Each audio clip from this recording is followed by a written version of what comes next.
Ever since the House started moving forward with the impeachment inquiry, there's been a concerted effort by the president and his allies to paint the House Democratic majority as essentially doing nothing but the impeachment of the president. Never mind that House Democrats did pass nearly 400 bills before impeachment ever started, including big substantive ones, sweeping anti-corruption legislation, bills to protect Americans with pre-existing conditions, legislation to improve gun safety and also fight climate change.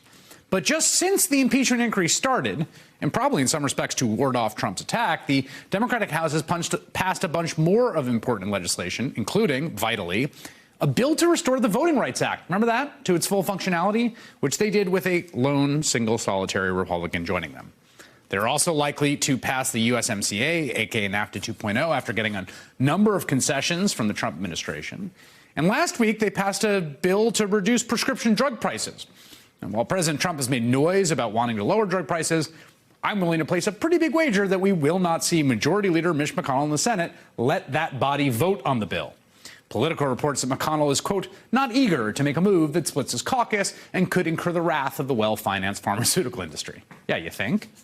And the irony here is that the true do-nothing figure in Congress is Mitch McConnell, who refuses to bring virtually anything passed by the House that's not an essential appropriation up for a vote. He even expressed no urgency to pass the USMCA and said the Senate won't even consider it until after an impeachment trial. I mean, the thing is that voters really do care about this stuff. They care about lowering prescription drug prices and gun safety and climate change and fighting corruption in government. And if it were not for the do-nothing Republicans in the Senate, maybe we could actually finally do something about all of it.